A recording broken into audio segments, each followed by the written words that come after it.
There's only one thing on this earth more powerful than evil, and that's us.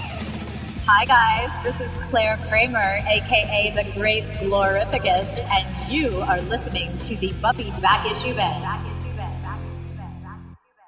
Welcome to the Buffy Back Issue Bin, the show where we go through all of the Buffy and Angel comics that are canon chronologically. I'm Zach. And I'm Emily. And we have a tale to tell. Mostly like a you. Mini tale.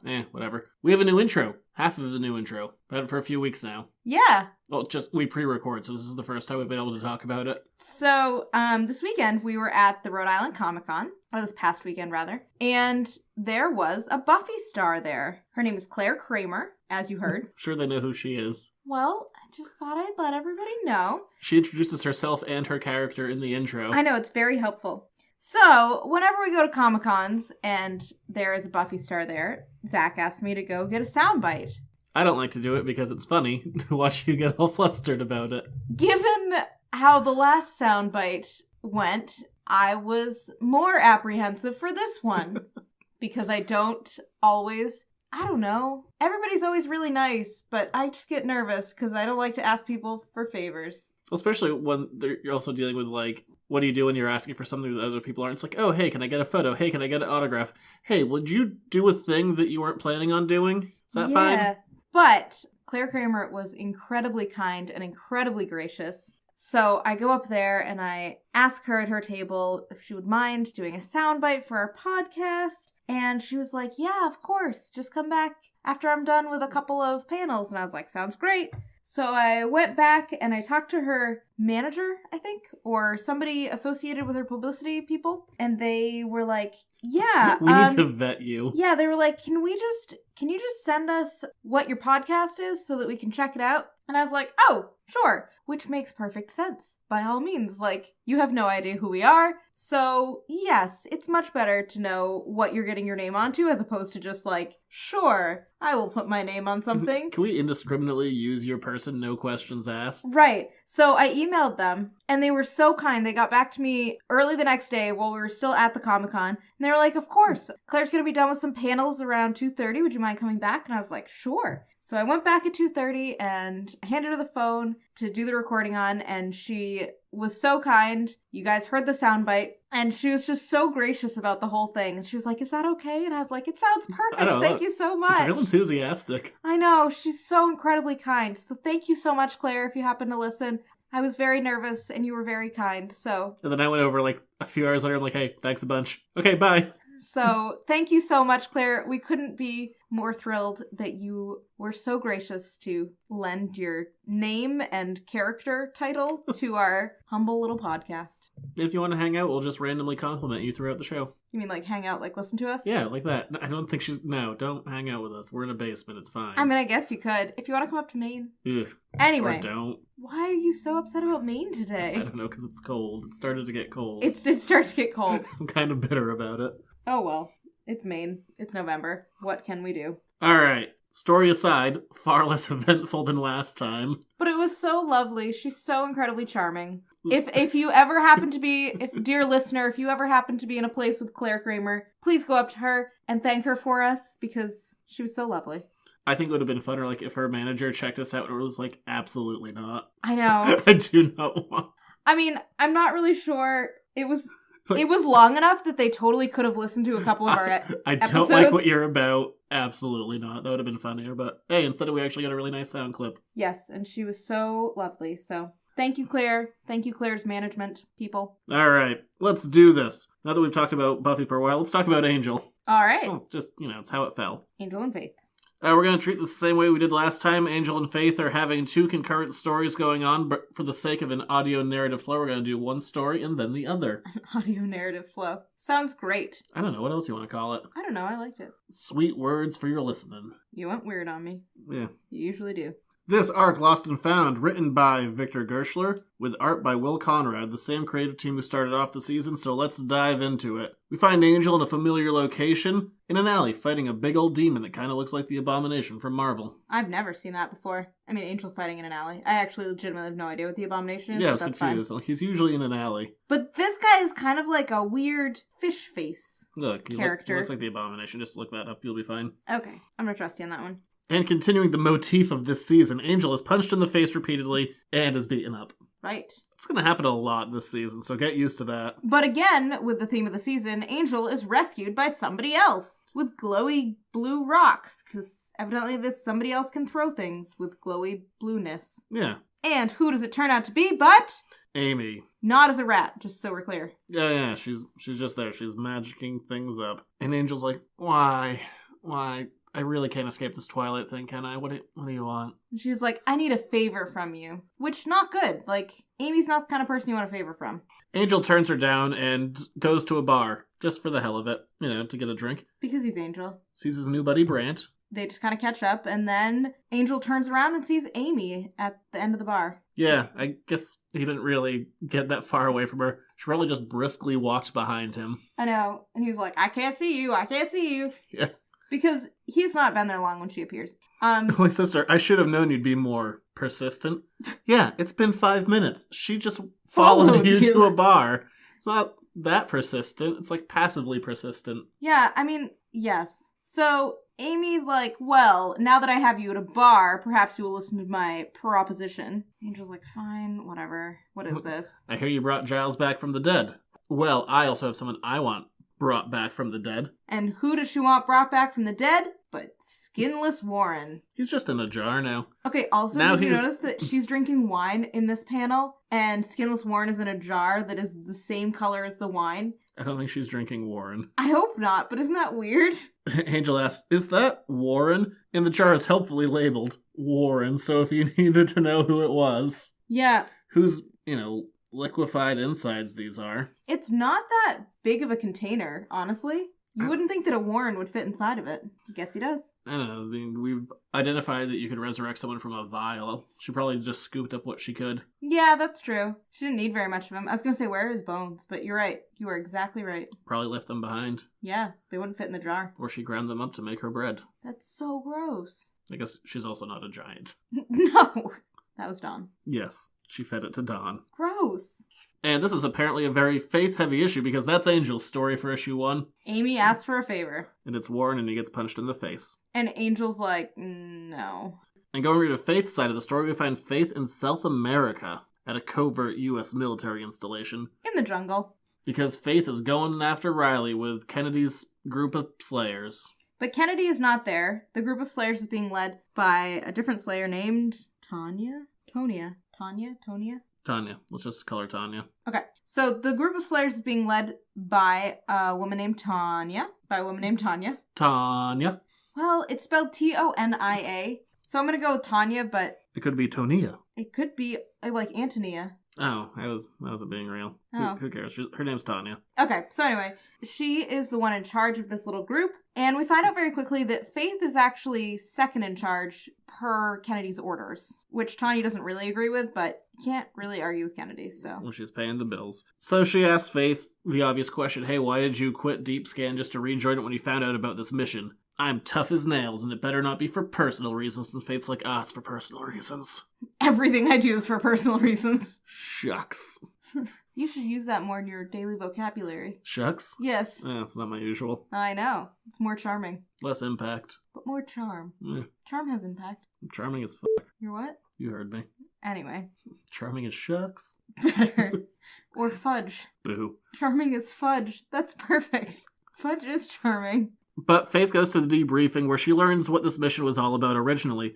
Apparently, the father of someone named Reese is Zane. And Zane has a pharmaceutical company, and he's also kind of Indiana Jones. Yeah. He likes to go off on expeditions for pharmacies. Right, so his name is Walt Zane, and Walt likes to go into the jungle to get plants, because they found a lot of miracle plants in the jungles, and he likes to lead the expeditions himself, because he likes the glory of it all. Because, think of all those world-renowned pharmaceutical runners. Indiana Jones. He doesn't do pharmaceuticals. Actually, I guess I can think of one that's smart and Skrelly, and he's a big sack of crap. I don't know who that is. It's fine, I don't really need to know. So anyway, that was the original expedition. However, that expedition missed 2 satellite phone calls. Not good. So they sent in Samantha Finn. And her team, and then they disappeared, and then Riley's like, I'm gonna go follow them myself, and ran away, ignoring government orders. Right, because if you don't remember, Sam is Riley's wife. His military wife. And she was leading the recon expedition.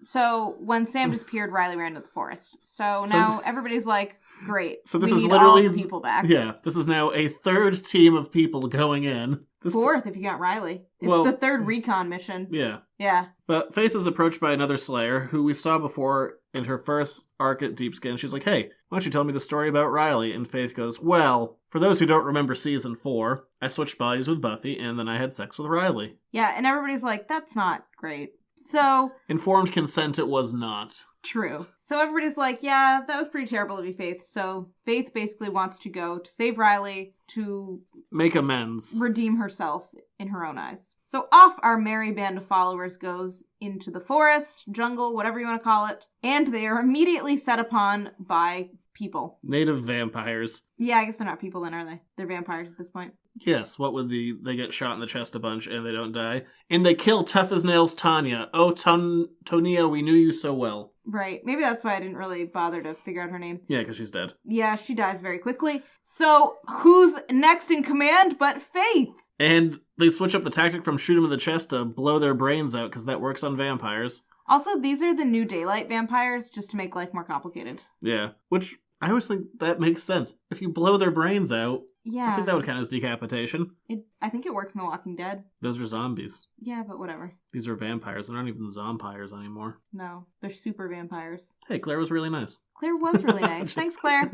Throwing it out. And with her leader dead, Faith is left in command. Again. Like we knew she was going to be. Yeah, I know. Thus, we continue on. Back to Angel. In jolly old England. London, to be specific, in Magic Town. So, 3 levels in. England, London, Magic Town. More specifically, outside of that bar Angel likes to go to. Is there only one bar in Magic Town? I don't know. I don't know how big Magic Town is. I don't either. Could be. But we see a shadowy, mysterious figure walking outside of it. And who do we see? But Ko. Ko switched books. He's on Angel now. Yeah. It was kind of a surprise. I didn't know that Ko was coming over to Angel. Yeah, he's here now. So, hey, Ko. And he immediately gets in a fight at the bar because I don't know why.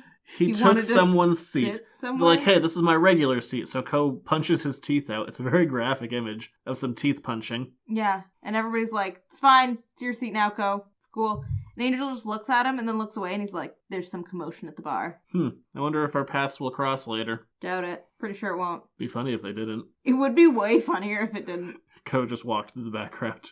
So, Amy starts to lay out her plan to Angel as to why she, A, needs Angel's help, and B, why she wants to resurrect Warren, kind of. I do like Angel's argument. First, I'm not in the favor business. Second, I liked Giles. I know, I thought that was funny. So sassy, Angel. He is sassy. Amy tries to lawyer him and says that she's a witch and will probably try and do it without him, which might go poorly. 2, Angel is... Basically, it's Angel's fault that the magic got taken away that killed Warren in the first place. Or that killed Warren in the second place. Unclear. He's been killed a bunch of times. Yeah, it's Angel's fault. But he took fault. away the magic skin. So yeah, that's kind of it. That's really her points. She makes 3 points, but she basically makes the same point twice. She's like, I'm a witch, and I do magic. Same point, twice. But, okay, there's just one panel of Angel's eyes that look like the sad, worried puppy dog that I think you're supposed to tell us that, like, Angel is reconsidering her plan, but it just makes him look like a sad puppy dog. So Angel leaves the bar to go brood, because, as one does. Status quo. And he goes back to his basement apartment, lovely furnishing in it, side note. Yeah, it's actually kind of a nice apartment. It's in a sewer. Well, whatever. Not worried about that. And he meets Nadir in there. Because, breaking and entering. Can you break and enter inside of a sewer apartment? I guess so. She just is, like, hanging out in there. And she finds the sketch pad in which Angel draws his dreams. It's his dream journal. And there's, like, a big building that Nadir's like, do you think that we should talk about this? And he's like, nope. Not talking about that. The magic tells me you've been sleeping poorly, Angel. It's like, that's weird. You don't know me. We all know you, Angel. You do sleep poorly. But while Angel is refusing Nadir's help, we cut over to Amy, who is working with the pixies that were previously run by Corky, but Corky was sucked into the magic. And if we remember right, the pixies stole the leftover magic and brought it to a source, and it turns out that source was Amy. Yeah, so she has all the magic in the bottles. Mm-hmm. And she starts to say... I was thinking about Jeannie in the bottle, if I'm being honest. Oh. Do you remember that Jeannie that we saw at the con? Yes. She looks really good. Amy is looking into her magical orb. What do they call those? Crystal ball. Crystal balls. There we go. And she's using the magic to recharge it because these magical artifacts kind of lost all their charge during the magiclessness. And she says that she's keeping tabs on an old friend. And we see Willow. Dun dun dun! It's, fine. Amy doesn't really like her. This is established. It's Yeah. well established at this point. So back to Faith we go. / the jungle. We're back in the jungle. Welcome to the jungle. And Faith has decided to continue on the mission, even though the military's like, terrible idea. Don't keep going forward. And she's like, we're doing it. Because we're 5 by 5. And there's like 5 of them, weirdly. I don't think that's why she said it. It would be way better if that's why.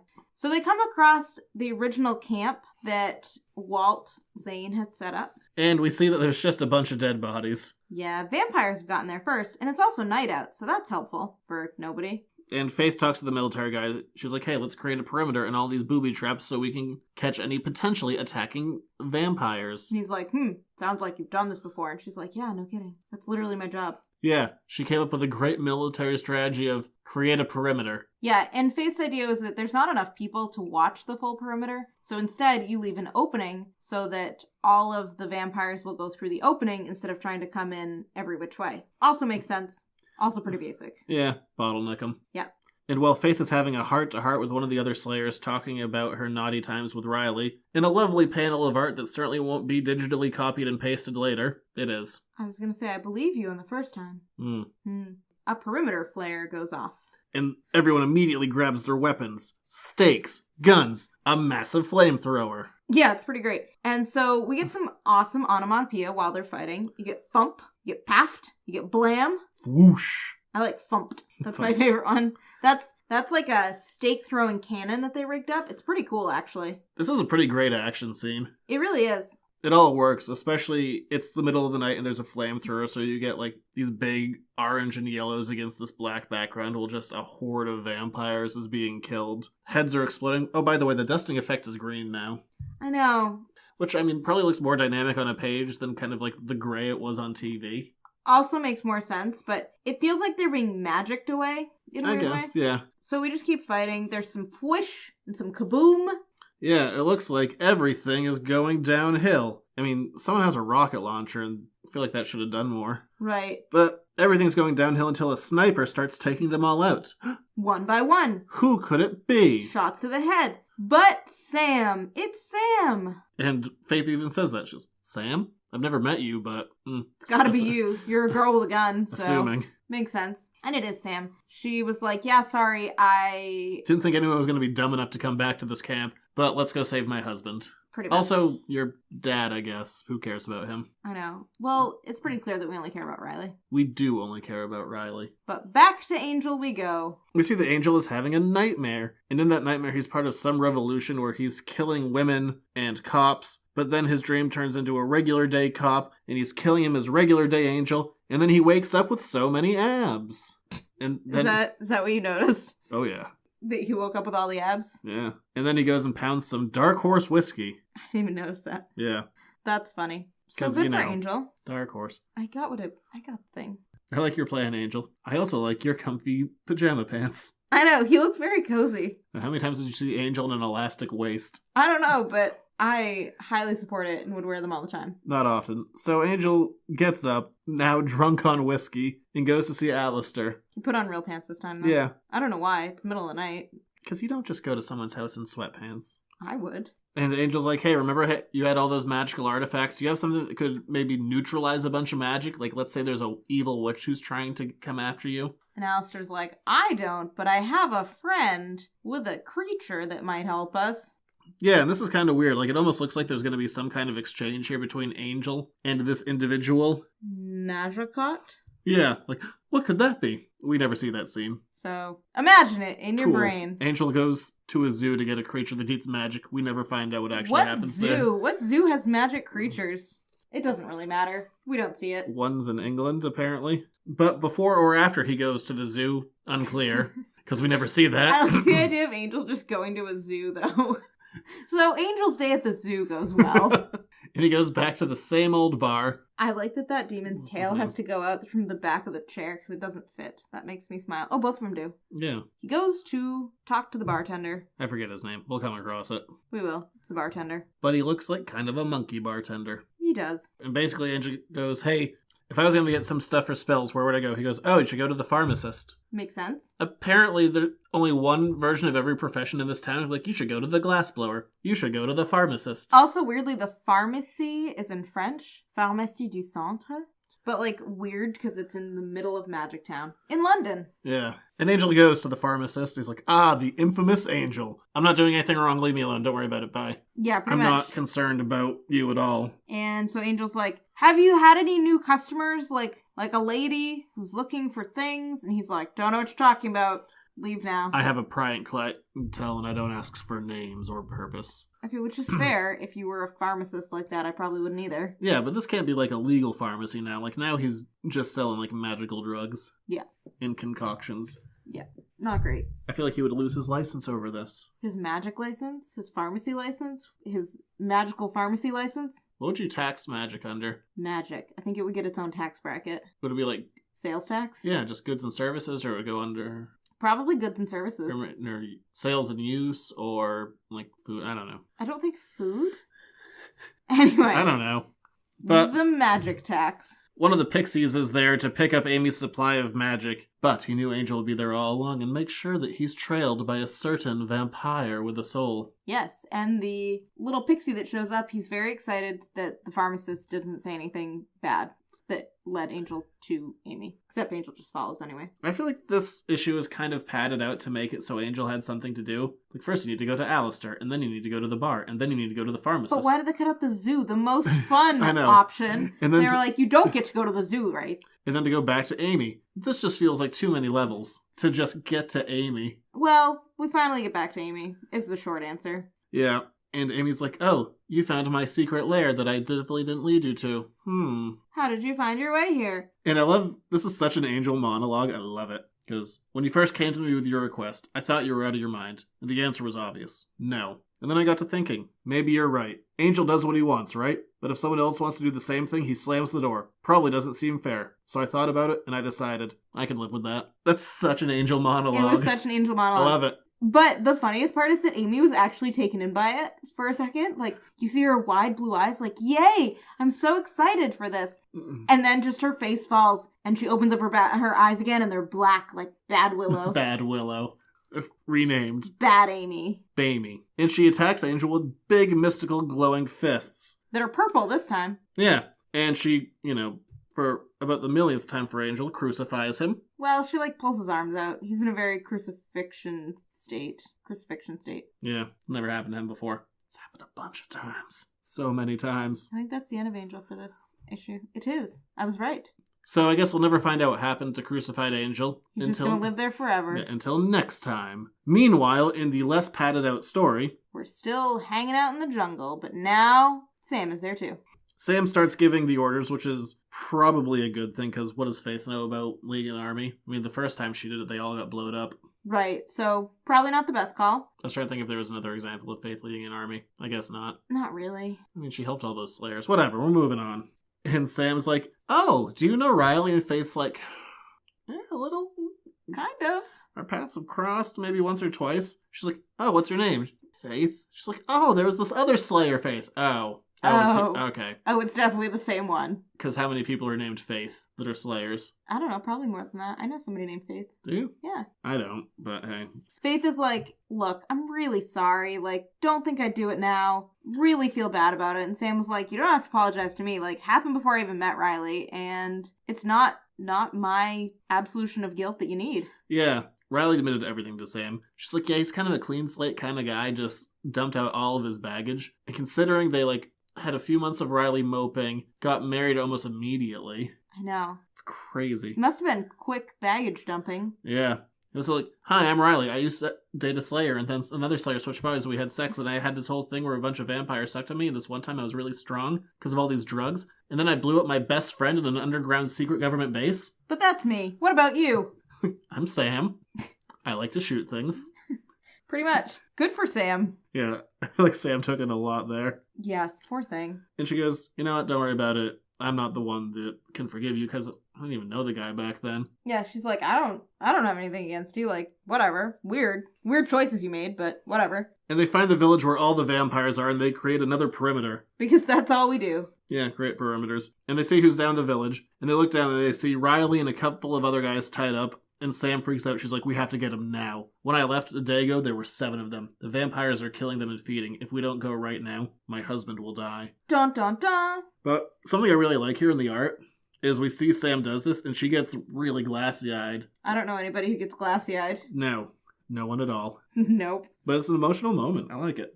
I know. Poor Sam. And poor Riley. He's all beat up and he's tied to a stick. It's not great. You know, speaking of people getting crucified. But on we go to issue 4.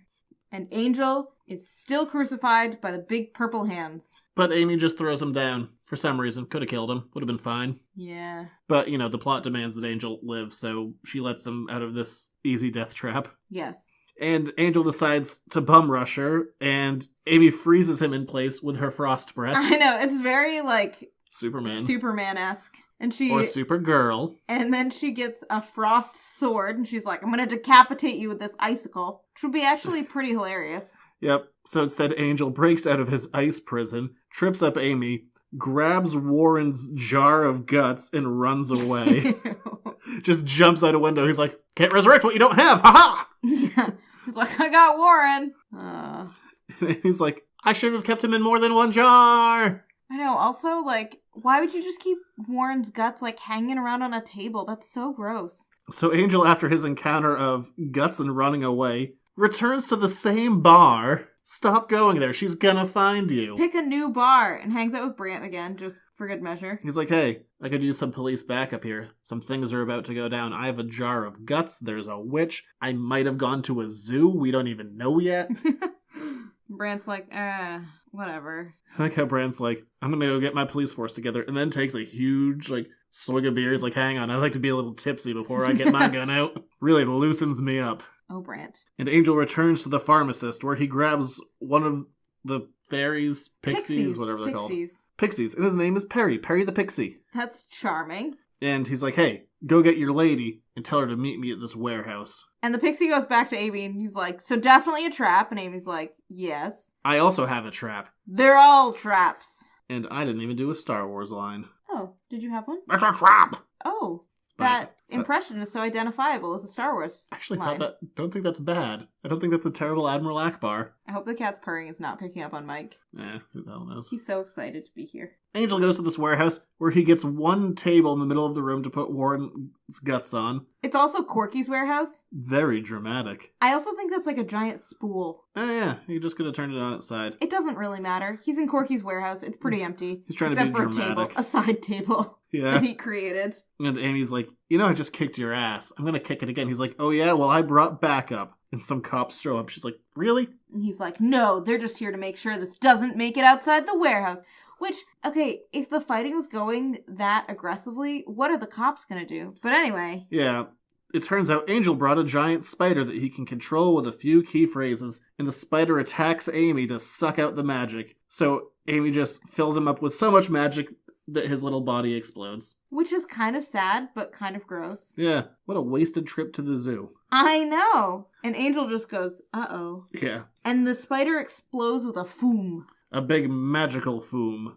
I don't know. What other kind of fooms are there? I'm sure you could find another reason to do a foom if you lit a gas stove. That's not a foom. Foom. And we can all assume Angel died in that explosion as we go back to the jungle. Hey, look, it's a bit of a back and forth here. It is. So back in the jungle, Faith and Sam are coming up with a plan together. And the basic plan is kill any vampires on the perimeter.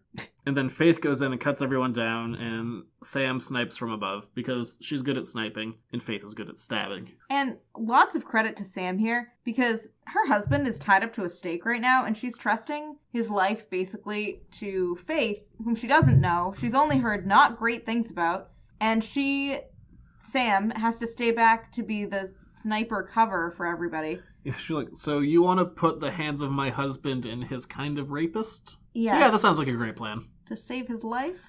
And To give Sam a lot of credit, she's like, it's the Not only the- way to work, so fine. Not the words they use, but Yeah, definitely not the words that they would use. not terribly inaccurate. So we start to kill vampires. Faith and the one other Slayer who's still with them. Her name is Mai. We can name her. Her name is Mai. They run in, and they cut Riley and the others down, and Riley immediately falls to the ground because, he's had his hands tied up above his head and he can't work his arms circulation-wise. Right, so he's like, I can't get up, and Faith's like, you got it, Riley.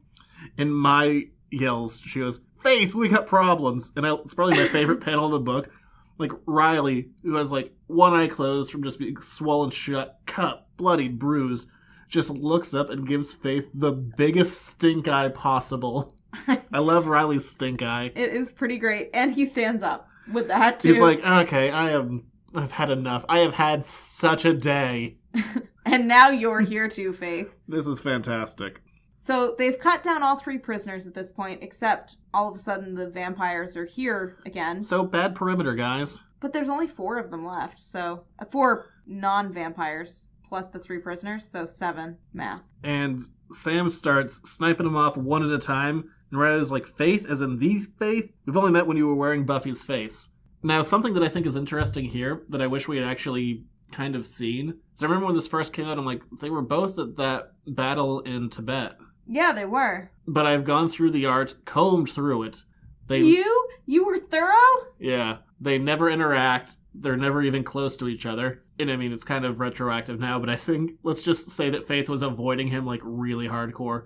Buffy's like, I have to go save Riley, and Faith is just like, I'm gonna go try and fight an army over here, I guess. I could imagine that. Yeah. That would not even feel surprising to me. Yeah, so retroactive continuity, they have been in the same fight before, but I'm gonna say Faith was like, no, not dealing with this. Yeah, I mean, Riley didn't know that Faith was going to be there. Faith didn't know that Riley was going to be there, and then once she finds out, I can imagine her being like, I'm just going to not be there. I'm gonna stand over here. Yeah. But yes. Because Riley's, dying at that point, so it's not like he's going to go find her accidentally. Yeah. So yeah, even though they've been in the same fight before, they have never actually interacted beyond that. Right. I double-checked. I triple-checked. I believe This you. continuity is in the clear. I trust you. And you should too, dear listener. And they escape the camp with the vampires still behind them, but, they just seem to kind of give up. Yeah, Sam said something earlier about if you can scare these vampires into kind of scattering if you shoot enough of them in the head, which makes sense. They all just seem to be kind of standing there, though. Yeah, whatever. And Riley and Sam run at each other, and they embrace, and they're like, let's have sex later. And then Sam goes, okay. It's a weird moment. Well, they do. Missed you. A lot of people died. Let's do it. And so they all keep running into the woods. They've given up on the idea of trying to save Zane. Yeah. Because he wasn't there, and there have been too many losses, and, he's probably a lost cause. There's so many dead bodies that we just can't search all of them. So they run into the woods. Hey, remember that bottlenecking thing that happened before? Yes. Well, it happens on the other side. The vampires bottleneck them into some kind of... ravine? Yeah. Yeah, it's not a great choice of places to run, but whatever. Yeah, that plan we did earlier. Oh, crap, it's been used against us. And all of a sudden, a net is dropped down upon all of our heroic humans. And Reese looks up and she just screams, Daddy! Because her father is standing up with the vampires on top of the ravine. It's his pride rock. As it were. And he's a vampire. Dun dun dun! Yeah, whatever. I suppose I have some explaining to do. Not really. I mean, you went down here, you got caught, and you got turned. Yeah, it's not that complicated, All but right. sure. But I guess, yeah, if we have to monologue about it, sure, let's do it. You love to monologue. Never seen a person monologue in real life, except for you. But to save our big surprise for the end, let's continue with the Faith story. Side note, there's a big surprise at the end. Stay tuned. Yeah. And he tells the vampires to back away from his daughter, and they embrace, but Reese is a little put off. What with the vampire face and all? And she's like, how did this happen? So basically, Walt went to South America, and he met a woman when they were just about to meet up with the expedition. Yeah. And he's like, don't look at me like that. Your mother's been dead for years, and this woman is half my age. Yes. And turns out she's a vampire, so she turned him. Yeah. She's like, haha, no sex for you. But now you're a vampire forever. And so he's like, look, if you're a vampire, you never get sick. This is the ultimate cure for everything. Wasn't that what our pharmaceutical company was all about? I am now the world's greatest pharmacist. Yeah. And they're like, that's a terrible plan. You just can't turn everybody into vampires. He's like, haha, no, because then what would we feed on? And then we look at our Slayer friends and Riley, who's now tied up again for the second time. Yeah, he's getting real good at being tied up. He's bad at escaping. So the vampires light a big bonfire. Weird, because they don't really like fire. Yeah, why not? And he's like... It looks good on the page. And so Walt is like, Reese, you will be a sacrificial vampire turningness. It'll be great. And she's like, seriously? And the first thing you will drink is the blood of a slayer. Dun, dun, dun. So many times with that. Well, it's very dramatic. Still there, Claire? Thanks for being so nice. Thank you. Can't imagine. If you are, thank you anyway. And Faith is concerned that Reese might be drinking the Kool-Aid, and they're all about to get killed, which is probably true because they're all tied up, and they're greatly outnumbered. But just as Walt is about to turn Reese, she pulls a stake from behind her, and she stakes her own vampire father. And has a real pouty face about it.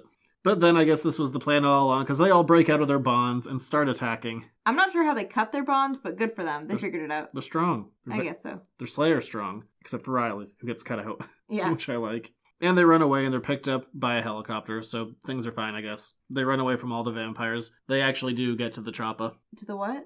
You don't seen Predator? No. You're missing out. I feel like you should know what movies I've seen at this point. And they get into the helicopter, they're like, Reese, we're sorry about your father. She's like, that wasn't my father. And she's like, my father would never have done that. Also, he's been kind of an odd, self-aggrandizing person for quite some time now, so... And they all get back to the military base. It must have been a really, awkward helicopter ride. Everybody died. And remember that time I had sex with you? Yes. Against your will. So Faith catches Riley before he and Sam walk away back at the base. For their sex. She's like, before you do that, let me remind you of something very awkward. She's like, I'm really sorry about that thing that I did that time. Sorry. And sorry. Riley just goes, I moved on. I'm good. If you want to say sorry to someone, maybe try Buffy. But what you should realize is that whatever apology you think you need to make, it is really about you. I like Riley. Yeah. Riley's always been my favorite. And they reuse that same art panel of Buffy and Riley getting it on. But, to the colorist credit, and also the art credit, they do match the clothes from that scene. So there you go. Alright, good on them. And Faith decides that after Riley's little speech that she's been running away from her problems, so she's gonna return to jolly old England. Because she just left. I know. And it's really Reese Zane who wants to send Faith over to England because as a pharmaceutical company, they now want to help all of the people in Magic Town who need new drugs. Also, because the one pharmacy that's in Magic Town is evil. Yeah, it doesn't seem great. So good on her. And Faith is back. So Faith went back to London. Well, she's not there yet, but... Faith is going back to London. She's on her way. Speaking of London, Angel gets up from the explosion that, seems to be fine. His pants are a little muddy. Which is an odd thing for a magic explosion, but whatever, it's true. Inside of a warehouse. Muddy pants. So, nobody died except for the giant spider. And Angel does the exact same thing he did before. Like a moth to the flame, he rushes at her and gets punched again with magic. Yeah, so Brant comes in with the police officers, and that's not very helpful. Nothing really good happens there. And Angel does the only thing he can. He goes, run away! Literally, that's what happens. Angel's big on running He's away. like, I don't have my spider anymore. And so, to whom does he run? He goes back to Nadira. He's like, hey. Remember how you helped me, and then I didn't really listen to you, and then you asked if I wanted help, and I said no, but now I do. In all fairness, every time I accept your help, I get punched in the face. Yeah. So I don't like that. No. The one with the angelic face needs to keep that image up. But it heals very quickly. Yeah, that's fair. So whatever. And Angel mentions that Amy won't shut up about Willow. How about when she gets all of this magical mojo up and running, she's going to be more powerful than Willow. She's going to take down Willow. And Angel's like, hey, I really need Willow. That girl that was in the crystal ball earlier. I do know Willow, yes. Thank you for mentioning that. And Nadira's like, oh, we can get you a Willow. So, I was all excited to see Willow. Yeah. Angel returns to Amy's lair, and he's like, hey, I have even more backup. It's not a spider, and it's not some cops. And she's like, oh yeah, what is it? Is it Willow? And instead Nadira walks in, she's like, nah, me. Sorry, what did she say? Yeah. What was that? Moving on. I don't think that those were words. Anyway, so Amy has kind of rigged up this, magic chandelier funnel thing. She put a bunch of magic bottles in a funnel, it looks like, to give herself the magic. Look, if she needs to tap it like a keg, it's available. Okay. And so she does. With a whoosh, she shoots a bunch of magic at Nadira to blow Nadira up, pretty much like she did the spider. And nothing happens. Nadira is surrounded by light, but she is uninjured. And Amy's like, I can't believe it. And Nadira's like, yeah, the magic would do that to me. We're biffles. Pretty much. She actually does say, she's like, the magic is my friend. Yeah, and then she talks to the magic and she's like, oh, she wants to transform back? That sounds good to me. And Amy is turned back into a rat, this time permanently, by the magic. Yay! So hopefully Amy's gone forever because she's annoying. Yeah. And Angel's like, what was that? She's like, oh yeah, me and the magic, we're friends now. That's why I've been, I'm not talking to myself here. I'm not crazy. I'm just half swirly person. Yeah, and so Angel's like, you turned her back into a rat. And she's like, no, the magic turned her back into a rat. I don't do anything but kind of interpret what the magic wants. And she's like, hey, just to move the plot forward, maybe you should go take a walk. And so he does. does. Right now. Go outside right now and take a walk. And so Angel does, into the mist, and he sees a person. Yeah, someone walking away from him. A very skinny brunette. Could be anybody. Yeah. I actually thought it was going to be Faith. Oh. Because Faith's going back to Magic Town. Well, it's not Faith. Maybe it could be. So Angel comes up behind her, is like, hey, excuse me, miss, ma'am. And she turns around. And it's Fred. And she just says, Angel? Yeah. And it's not Illyria, it's just straight up Fred. Yeah, and it's not the IDW, bait and switch either. Fred's back. Yay, Fred. Fred's been dead for a long, long time. I missed Fred. Yeah. So quickly on that front, we've talked about before how there are some plans for potentially post-show things like the Ripper series that we got Lavinia and Sophie out of, or how there was going to be some Angel TV movies, and one of the plans for those was going to get turned into a vampire, but they did that in the books instead. One of the other plot points that was dropped by Amy Acker, because she was like, well, these things definitely aren't happening anymore, so I don't need to worry about them, spilling the beans, is that Fred was going to come back, and that there's going to be almost a Hulk situation, two beings sharing the same body. Which would have been super cool. Yeah, whatever, but didn't happen. So that plot point is finally being used, 10 years later from what was originally going to happen. Yeah. And also, I don't know, I didn't feel like there wasn't a big shock for me. I was more of a, ooh, mostly because Ko wouldn't shut up about how Illyria wasn't dead. Just kept on beating you over the head with that. Yeah. And the fact that Ko has just shown up again. It's I'm looking for someone. Yeah. It's good. I'm glad that she's back. And it was a surprise to me because I thought it was Faith because... brunette walking away. Yeah, thin brunette walking away, wearing a t-shirt and pants. Could be many people in this universe. And Faith was just headed back to London. Yeah. So I thought that Angel was just going to be Faith, I didn't think you were back yet. Or I didn't know you were coming back.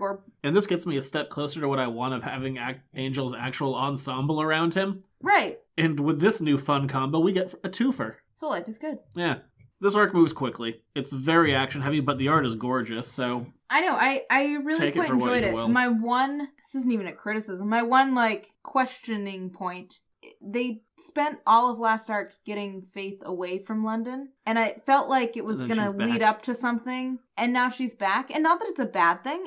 I don't feel like the time was wasted that she was away, and I don't particularly feel like it was done poorly when she was away. It needed to be brought back, but it just felt like we were building up to something a little bit more because it was so dramatic that she was leaving, and she was leaving, and she was leaving, and then she's just coming right back in this next arc. But I like how this arc was used, so I can't really complain. It's just it just felt quick, and it could be too that I'm reading it not over a 10-month span or whatever it was. For me, I'm glad they're getting back together. The first arc of the season was kind of light on Faith's story, and this arc was kind of light on Angel's story. It felt like there was a good idea for one of them, but the other half just doesn't support it. Yeah. So I'll be glad to get the same story under one roof again. But all in all, it was good. It moved the plot along in both realms, and I like seeing Riley again. Yeah, it's always nice when Riley pops up. And I like that Faith actually follows through with something like the deep scan thing. Yeah. That it's not just a one and done, that it's... Yeah, it also helps to differentiate her from Buffy. Yeah, exactly. And it also shows Faith's growth because she's actually learning how to be a member of a team without being in charge of it or without being totally independent. Yeah. She's a loose unit. You don't know when she's going to go off. Faith? Yeah. Buffy? Both? Any of them? Illyria? All of them? Sure. Less Fred, I guess. Fred's pretty solid. I kind of trust her.